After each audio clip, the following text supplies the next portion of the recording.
Let us pray.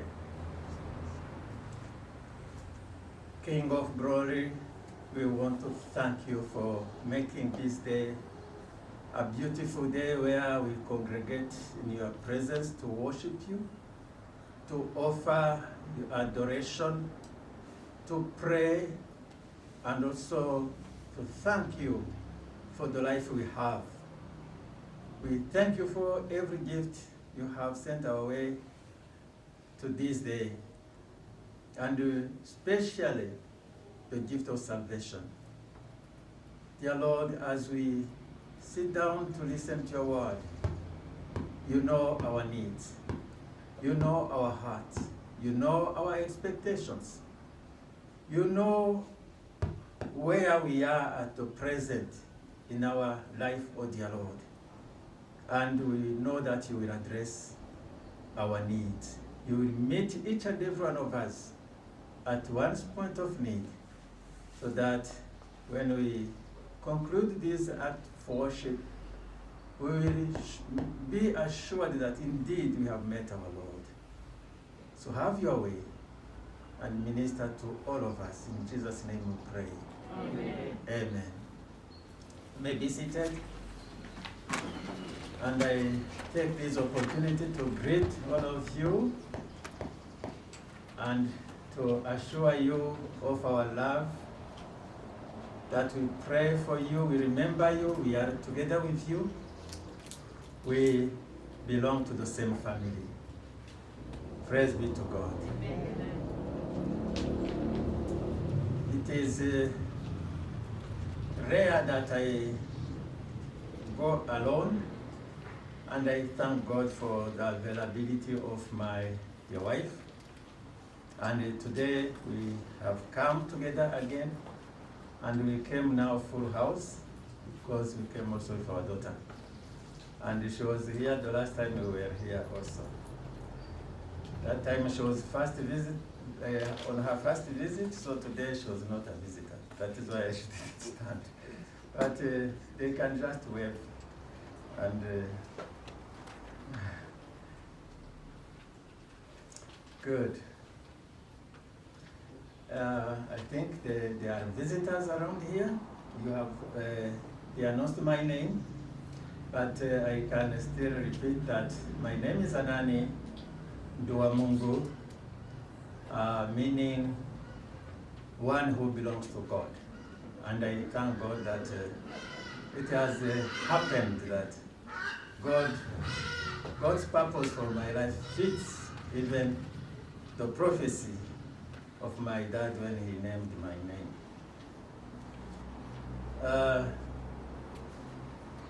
This year, in our parish, we have a theme stating that restoration is my portion. I think the pastoral team was guided to go through this theme of restoration because of what we went through last year, where we faced so many challenges due to the pandemic. And we will be having teachings, different various topics, but still lining in the sense of this theme, annual theme, restoration, my portion. We also are in the season of Lent. That is 40 days of prayer and fasting. That is a liturgical year, and it starts on Wednesday, Ash Wednesday, was last Wednesday.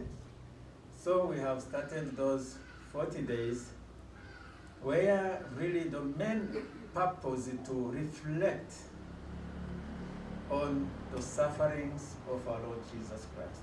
Why did he has to come on earth from the throne, from the glory in heaven? He lived, Father, the Holy Spirit, part of the Trinity, and he became incarnate, a human being, born a baby, and went through the challenges of this earthly life that we face, identifying himself with us. For which purpose did he have to come? So we reflect on this, we read the passages that are in line with that. So those 40 days, they exclude Sundays. Obviously it is weekdays, because Sunday always you'll never moon. Sunday you celebrate the resurrection of our Lord Jesus Christ. So we conclude them Easter Eve, Saturday, and then Sunday. Full blow of celebration because of our Lord has risen. And we have that hope now to enter the kingdom because he paid for our sins. Today, I invite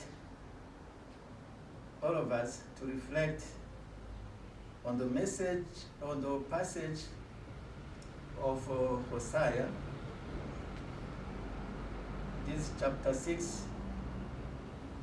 the few verses we have picked, but the center is in verse 6.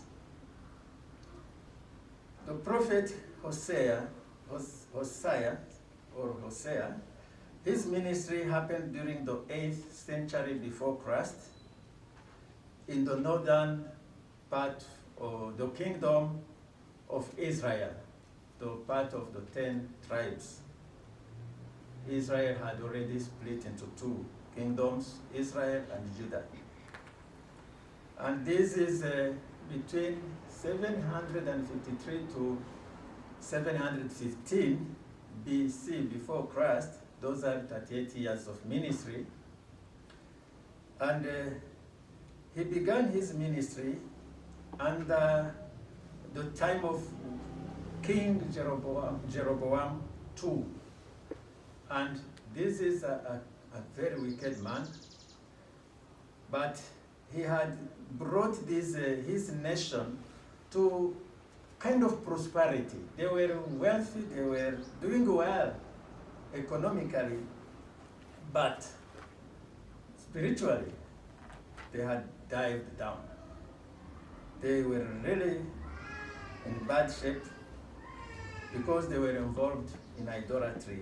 They were worshipping other gods and intermarrying with the nations around them, whom the Lord had told them never to mingle with them because they carried them away from worshipping the true God.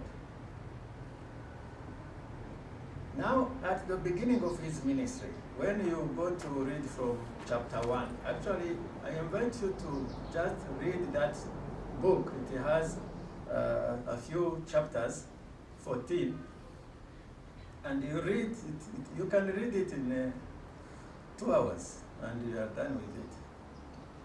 But reflecting on the image the Lord is giving,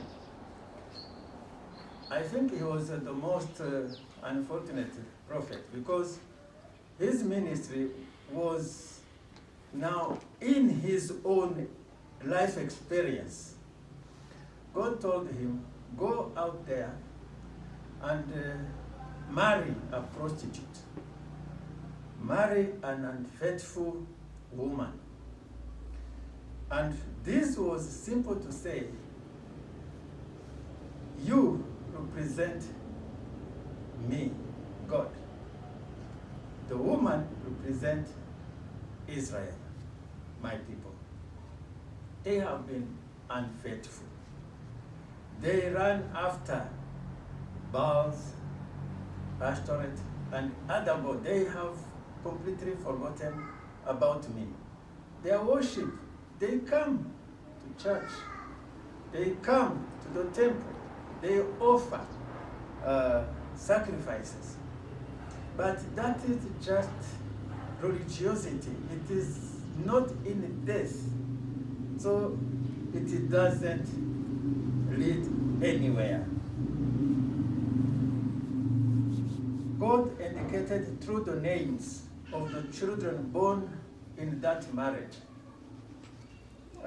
One name, a daughter called Lo Ruhama, to mean not loved, and a son, Lo Ami, not my people, to mean he has already decided. He is divorcing them. And this, the voice of a prophet, you know, it is to warn people. You better change. Like in chapter 6, verse 1, say, let us return to God. He identified himself with his people he represents before God. He doesn't say, please return to God to say he's holier than thou. No. He really takes the burden also to identify with his people. He invites them to come back to God. But they didn't listen. In verse 8 of chapter 1,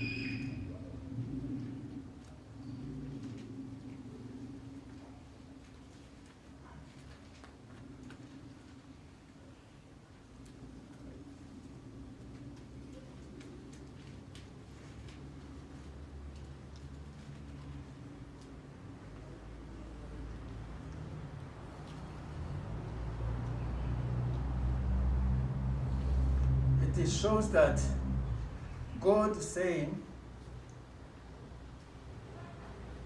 you are no longer my people, and I am not your God. To reach to that point, that was really, God had felt it at heart. And you know what? It was those years before the Israelites were defeated by the Assyrians in 722 AD. You see how many years they had to repent, to come back to God. But they didn't repent, and it happened. Sometimes some people say, oh, you prophesy and it doesn't happen, that means you are a false prophet. It is not true. You prophesy, if those receiving the prophecy take time to repent, turn to God, and plead with him, God has always changed his mind when you fit the purpose for which he sent that prophecy. And I know nowadays there are so many voices rising and talking about things to happen and so on and so forth. Some may be just imagination and logic, but others may be true revelation, the true word of God. How do we respond to prophecies? It is our responsibility. We are spiritual and reasonable being to connect with our God and to seek interpretation and to ask the Holy Spirit to guide us how to respond to this prophecy. The situation that time was that there were classes of people in their society. The upper classes were characterized by greed. They were really amassing enough wealth, more than enough, that they don't have anything to do with it, but they are never satisfied. They keep on adding. And who is the victim? The poor. Those poor people are helpless, they are exploited, even sometimes they are going to serve in the home of their fellow Israelites. They play their children, they play their shamba, so that they get a bread. All those things was injustice. Then you will see everybody come to the temple. And they come to praise God.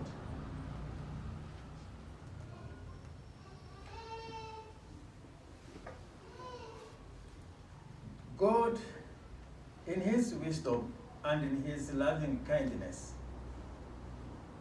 he still promised that there will be a remnant of Israel that will be joined to Judah and will return from exile to be planted again in their land.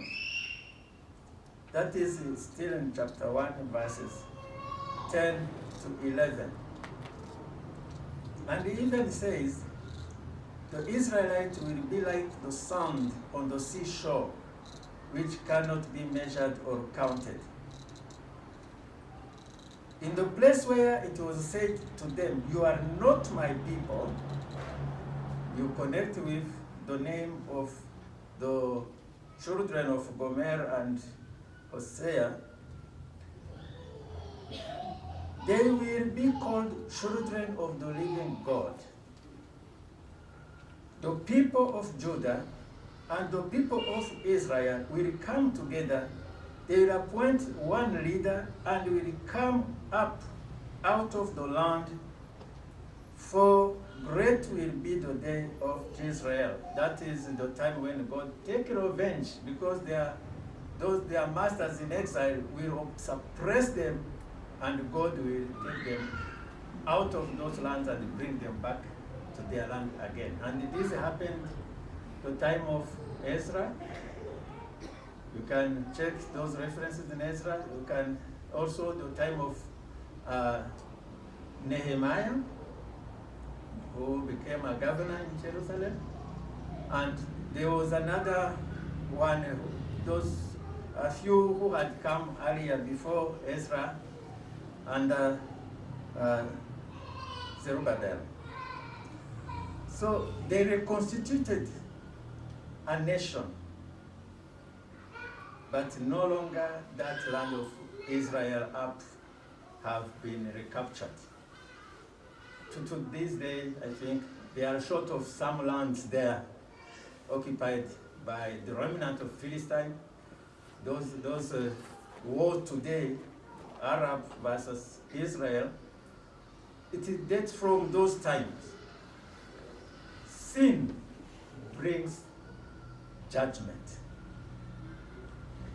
In every age, everywhere, to everyone. Even to Christians of modern times. So we have to be always very careful when we read prophetic books and when we read the Word of God, and not discerning God's intention.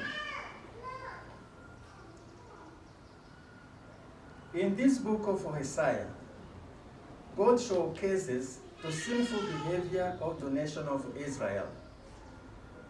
The prophet announces the Lord's judgment, the whole chapter 10, followed by a demonstration of God's love and forbearance toward his people in chapter 11. And in chapter 14, which is the last one, he promised the healing for the repentant. Healing for those who repent, who turn to God, take it into consideration and really repent. So now we narrow to this chapter 6.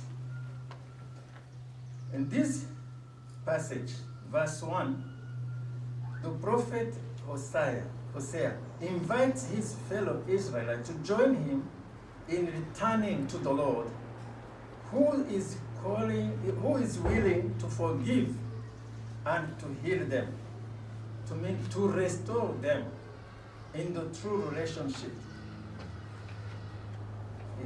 Hosea says, let us acknowledge the Lord, in verse 3, let us press on to acknowledge him.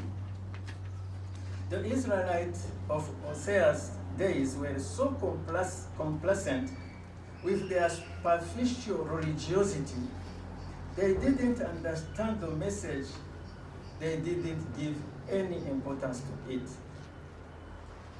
So, whatever was prophesied happened to them. They were blinded by the material benefits they received from God and taught that they had the right of entitlement to be called children of the chosen nation, the descendant of Abraham. But you know what Jesus responded to those Pharisees who said, we are not, those children out of wedlock. We are by right descendant of Abraham. And he told them, you know what? God can make of these stones children of Abraham. Because for you, you have seen the one he has sent. You rise to fight him. You never listen. So this is a wrong interpretation, that a feeling of entitlement. I have been in the church those many years, from my great-grandparents, even some of generation, they were a pastor, they were a priest, they were those dedicated to serving God. So in that faith we connect and we are covered. I will come to what the Lord requires of us. Israel's spirituality was so low and cold, and God reminded them of his standard. And that standard is for all time and for everyone who seeks God's favor. And that is in verse 6 now. Isaiah 6, verse 6. And I read it in 3 versions. NIV says, I desire mercy, not sacrifice, and acknowledgement of God rather than burnt offering. Life Application says, I want you to know love more. I want you to know love, to show love, not offer sacrifices. Show love, you may forget about those sacrifices. It will stand to justify you. I want you to know me more than I want burnt offerings. Know me. Let us connect and be friends and walk the journey together. Now there is another version, New American Standard Bible. It says, I delight in loyalty rather than sacrifice, and in the knowledge of God rather than burnt offerings. They mean the same thing. I only picked the word that are portrayed similar, mercy, love, and loyalty. And then knowing God and acknowledging him is common in all of them. God knows that we live in a corrupt world, where life is full of challenges. That is why he invites us to come closer to him, to learn to know him better every day, in order for us to live a life of contentment, fulfillment, joy, and peace in simplicity. That has always been my desire, to love a simple life, ordinary. I don't complicate life. And my motto has been, since I came to know the Lord, I will not harbor any problem. I will not allow any problem to disturb me and to remove my peace. Anything that comes as a challenge, I remain peaceful and I remain at peace. I always check Romans 5:1 to be always at peace with my God. And that's the essential. I have gone through many things which could distress me and really put me down. But because of that arm that I hold, I live like more than a conqueror, because I fear nothing and no one, only God. Joy, mercy, love, and loyalty, if applied in our social relations, they will cure all injustices, any kind of exploitation, corruption, bad politics, greed, inferiority or superiority complex, criminal activities of any kind, political rivalry and enmity, even to the extent of ethnic profiling, breakdown of families. If mercy, love, and loyalty are applied, those things, we will not experience them. And many other, which we cannot list all the little things that happen in our societies. Man-to-man relationships. If we apply true love, it provides a cure to many of emotional disturbances and heal social relations. We read the news in the papers and we see in TV the breakdown of relationships in families. Children rising to eliminate a whole family. Parents getting so stressed they eliminate all the children, they kill themselves. A sense of hopelessness, a sense of lacking value, having no future. How did we reach to that place now, really? If this society of ours at this age, modern age, with plenty of resources, but badly shared. If we could be caring for one another and behave as Christians, we wouldn't be facing all these things. The church, we are there, and these things happen in our eyes. Loyalty in man-to-man relationship cements friendship, while lack of it gives birth to, again, those things like betrayal. One rise and say, oh, now I'm betrayed by so-and-so. I have been a good partner, we have done business together. Now, one is cheating the other, undermining the other. Lack of loyalty. Where is it leading us?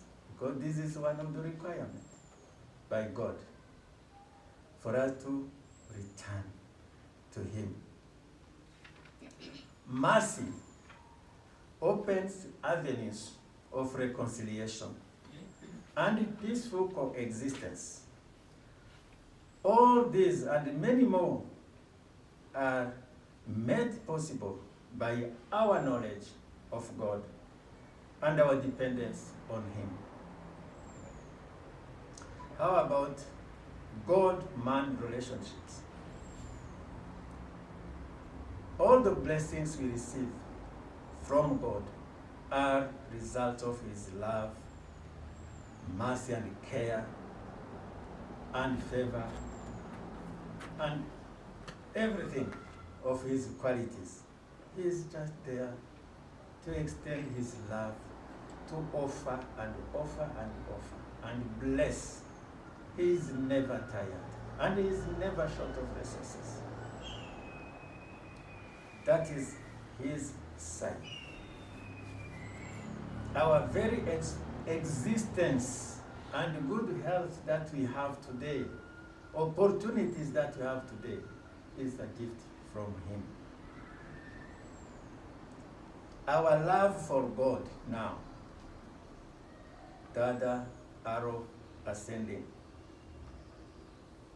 Sometimes it is so shallow. We have other priorities, even in a case where we are asked to do this, do that. We think first, I attend to my issues, and then the balance, the leftover, I attend to God's needs.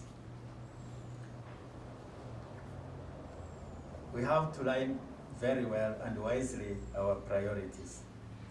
That is why he talked about those contemporary of Hosea, verse 4 of chapter 6, where we are, that their love, not our love now, it is theirs that time.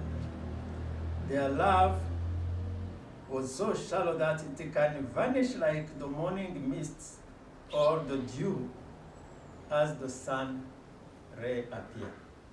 How many minutes it stays, even after heavy rain, the sun ray comes and the dew, it is dry. That is how he has measured the love of those people to God.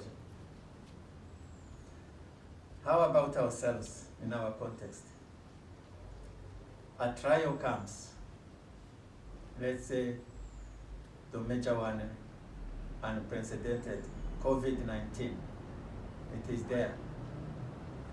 So, social distancing and lockdown, cheap indoors, and so, there is that verse where Jesus was addressing the Pharisees and said, the commandments say, obey your parents, love your father and mother, and you will prosper in life. But in your laws, you say, there is something called the korban. What I had to offer to God is korban, or to help my father, my mother, my grandfather, my grandmother with, it is dedicated. It is an offering to God. What are our priorities? Obeying God's commandment, exercising love, caring for our relatives, our neighbors, or being just religious there so that the PGS there is regularly recording. One has contributed every month. Even if it is 50 bob, no problem. But no space left unfilled. How do we measure our love to God and our keeping His commandment?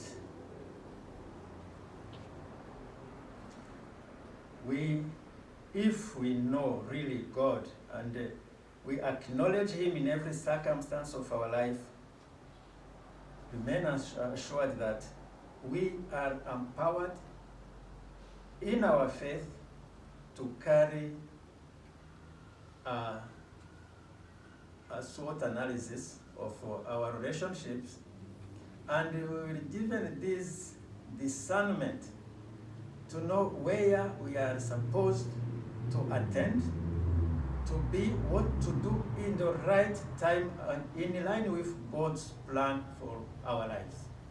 We will never have to struggle.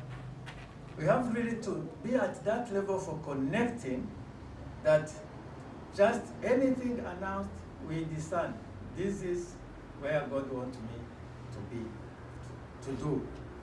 You are not just following a mass. You are not just doing things, the kawaida, the religious, the satisfaction of the mtaratara. No.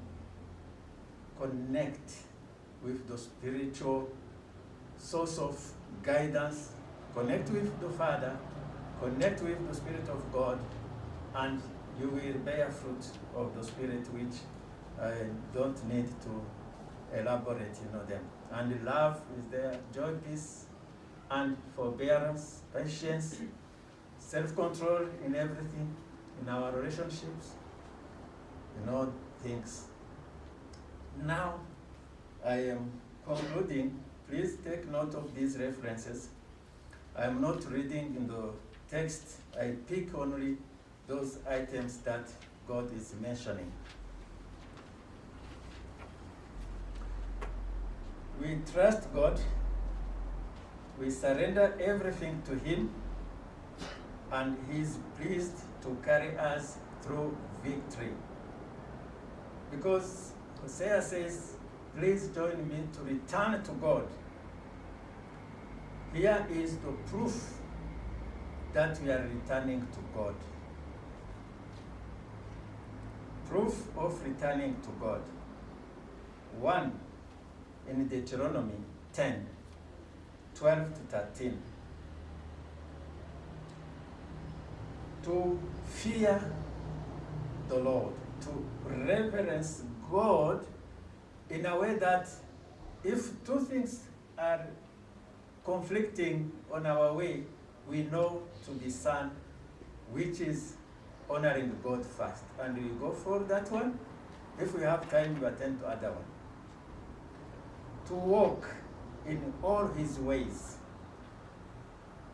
That is that connection that is required. To love Him. That is a C. A, to fear God. To B, to walk in all His ways. C, to love Him. And D, to serve Him with all our hearts and our soul. And E, to keep the Lord's command and statute. That is Deuteronomy 10, 12 to 13. Another one, Micah 6, 8. And I know this one is known by everybody. 3 things. To do justice. B, to love kindness. And C, to walk humbly with God. The third one, Zechariah 7, verse 9. To dispense true justice. B, to practice kindness and compassion. And C, never oppress the widow, the orphan, the stranger, and the poor, and never devise evil in your heart against anyone.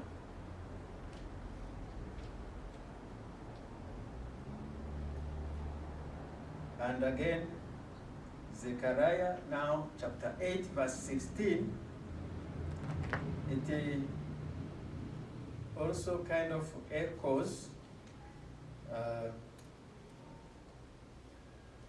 Micah, and he says, to speak the truth, to judge with truth and peace, and separate from perjury. To promise and then jump over the other side. When Jesus came, He added some contributions here, which now is on another level. This was the Old Testament, but now Jesus came and He taught. And He said in Matthew 19, verse 17, keep the commandments. You know all those young men rich who approached Him asking what they must do to inherit the kingdom. He said, go, keep the commandments. And in their religiosity, they say, which one is the greatest? There are 10 and many more in the Deuteronomy. He says, what does it say? And He repeats them. Love the Lord, your soul, your heart, your mind, everything. And love your neighbor as yourself. Then He will ask, okay, go and do it. But the other one will say, no, I am confused. Who is my neighbor?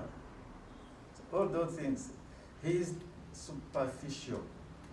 He doesn't understand, doesn't know how to interpret the commandment. But Jesus said, go and keep the commandment. In Matthew 5, verse 20, he says, there are those Pharisees, that class of scribes and Pharisees. They have their righteousness. They are satisfied with that one. If your righteousness is not above that one, you will not see the kingdom of God. Matthew 18, verse 3, he brings a small child and says, if you want to see the kingdom of God, be like this one. An innocent mind, a pure heart, one without complications, without any problem with anybody,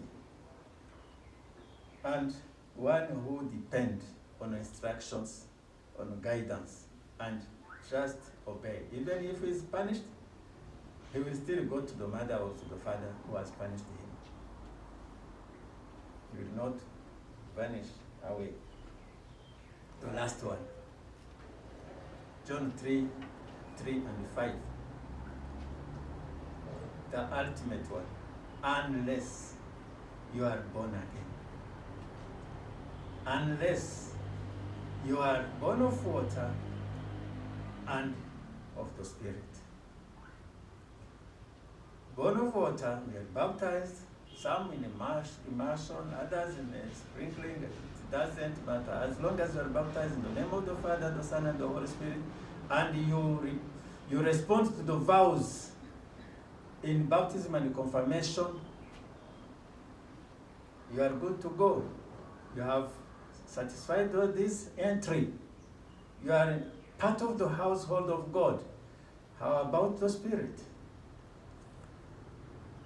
Because it is not simply when we pray that to the Holy Spirit to come and fill you. You have to receive that infilling, and you have to line your mind and thought and to surrender to the Lord so that He really transforms you and take over and guide you in every step, in every detail of your life, and you are His. You are good to go. You are more than a conqueror, and you will never, I guarantee you, never make a wrong choice in your life. You will never miss the turning point to go to the kingdom, the other one going to hell. You will always be guided to make the right choice. So the concluding remark is in Matthew 9, that verse 12 and 13, where those so brilliant religious people, Pharisees, they judged Jesus. You have gone to share a meal with sinners. And then Jesus said, these are the ones who qualify to invite me in there. I came just for those ones. You, the healthy ones, you don't need a doctor. You are contented there. Okay, fine. But me, my mission, I am looking for that which was lost in order to save him. So, my brother, my sister, if you are contented that you are son, daughter of Abraham by inheritance, baptism, and confirmation, and partaking with the Holy Communion, fine. But if you want to know your status, real status, ask Jesus if he has found you. He will say, you are with me. Or, because it is not me finding him, he found me. Actually, I was trying to avoid. I anticipated what are the requirements. You have to surrender, even your mind. For he found me, He forced me, I would say, probably he knew what was best for my life, and I don't regret. Since 15th of May 1977, really I have walked with this faithful God, and He has shown me miracles. He has shown me things I couldn't have known if I had remained the other side. I was baptized at 3 years with my parents. So I was a religious person, and I was sometime in the youth choir there, and other things. So until I met Jesus, and it was like that experience of Paul on the road of Damascus. He changed every aspect of my life. So let us ask Him to reveal to us our status according to Him. And then we do the necessary. Because the proof of returning to God, you have it in your Bibles. May the Lord bless you. May the Lord visit you. May the Lord assist you to always make the right choices, to His glory and His honor. In the name of the Father, the Son, and the Holy Spirit. Amen. Gracious Lord, this is simply your word. And your word speaks and defends itself. Dear Lord, you have a plan and a purpose, sending it today, at this hour, this day, to this congregation, my brother, my sister present here. You have a reason that this is what is decided it will be shared. Let it produce your fruits, because you are at work in us, and glorify your name in every soul present here. We thank you, we honor you. In Jesus' name we pray. Amen.